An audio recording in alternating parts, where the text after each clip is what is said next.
ng pandiwa. Aspekto ng pandiwa. Naganap na, nagaganap, at magaganap pa. Naganap na, nagaganap, magaganap pa. Ang unang aspekto ng pandiwa ay naganap na. Naganap na. Ito ay mga pandiwang ginawa na o tapos na. Ito ay mga pandiwang ginawa na o tapos na. Nakatutulong sa pagkilala ang mga salitang kahapon, noong isang linggo, kanina, kagabi, noong isang araw, at iba pa. Nakatutulong sa pagkilala ang mga salitang kahapon, noong isang linggo, kanina, kagabi, noong isang araw, at iba pa. Halimbawa, nagluto, naligo, sumulat, nagbasa, sumayaw, tinapon, nanghiram, bumalik, kumain, naglaro. Nagluto ng ulam si nanay kanina. Nagluto ng ulam si nanay kanina. Ang pandiwang naganap na ay nagluto. Nagluto. Kahapon sila naligo sa dagat. Kahapon sila naligo sa dagat. Ang pandiwang naganap na ay naligo. Sumulat ng liham si ate noong Biyernes. Sumulat ng liham si ate noong Biyernes. Ang pandiwang naganap na ay sumulat. Sumulat. Sumayaw ang mga bata kahapon. Sumayaw ang mga bata kahapon. Ang pandiwang naganap na ay sumayaw. Sumayaw. Ang ikalawang aspekto ng pandiwa ay nagaganap. Nagaganap. Ito ay mga pandiwang nagpapakita ng kilos na ginagawa pa. Ito ay mga pandiwang nagpapakita ng kilos na ginagawa pa.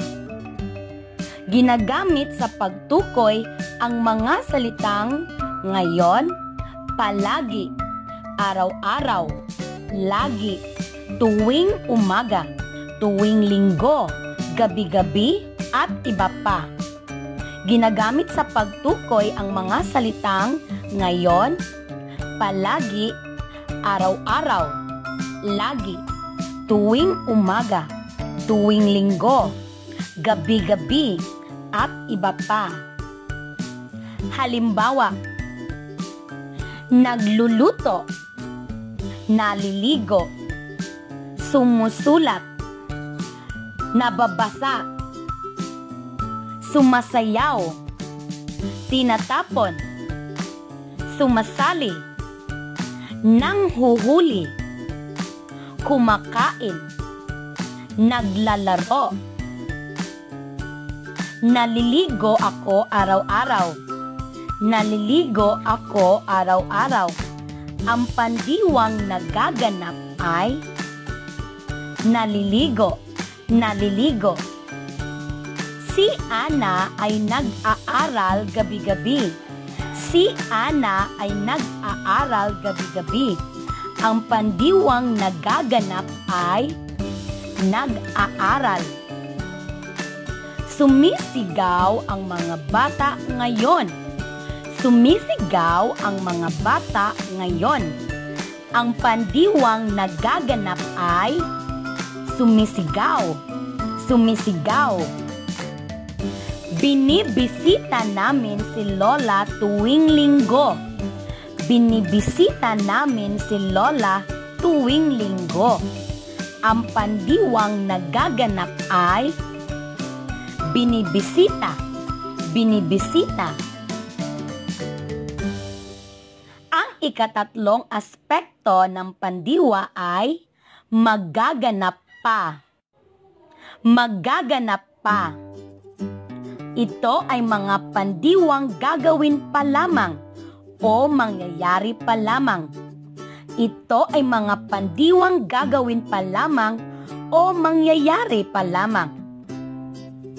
Nakatutulong sa pagtukoy ang mga salitang bukas, mamaya, ngayong Sabado, sa susunod na araw at iba pa.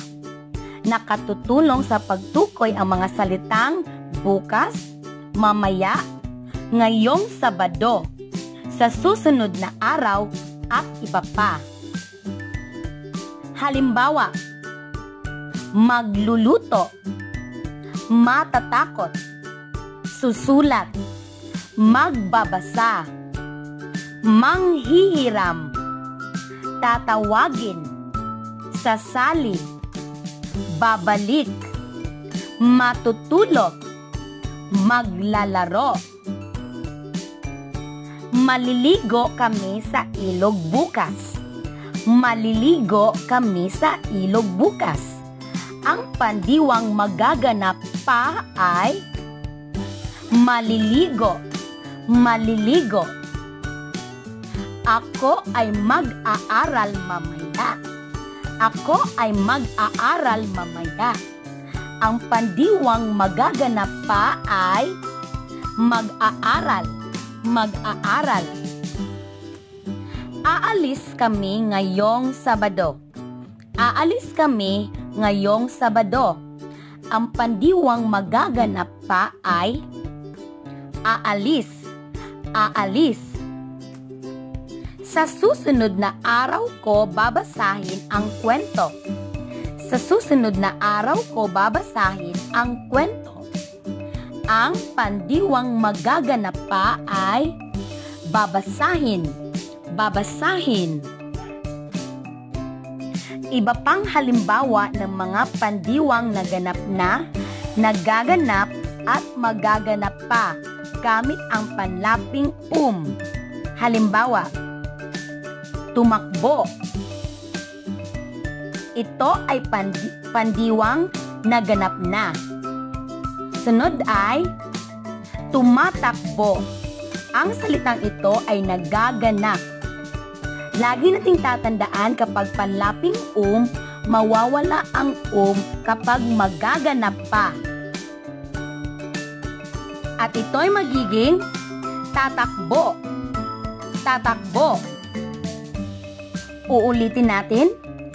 Tumakbo, tumatakbo, tatakbo. Iba pang halimbawa. Sumayaw, sumasayaw, sasayaw. Tumawag, tumatawag, tatawag. Bumalik, bumabalik, babalik. Kumain, kumakain, kakain. Bumasa, bumabasa, babasa. Mga halimbawa ng mga pandiwang naganap na, nagaganap, magaganap pa gamit ang panlaping in o hin. Winalis. Ito ay pandiwang naganap na.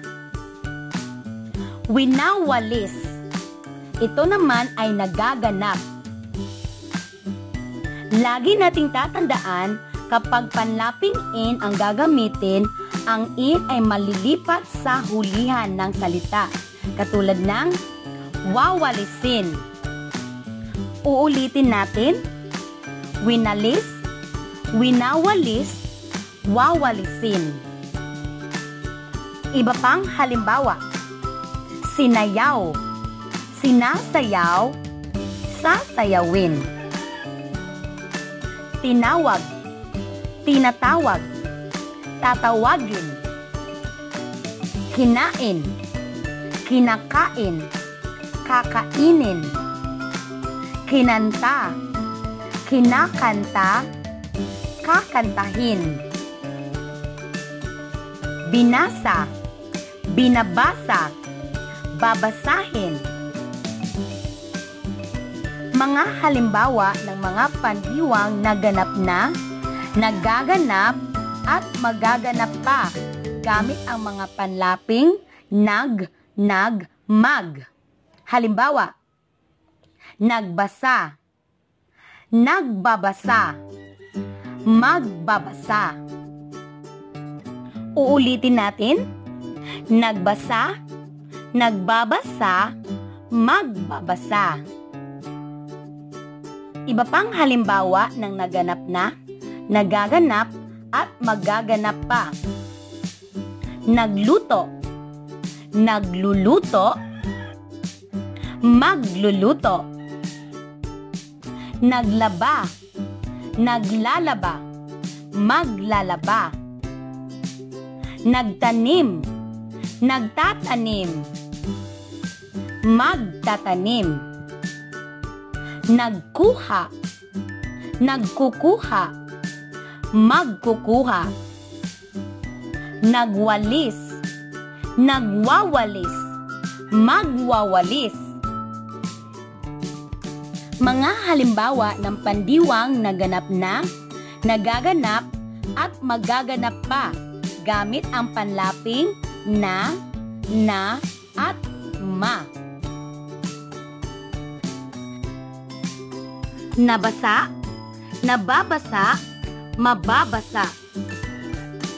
Iba pang halimbawa, nawala, nawawala, mawawala.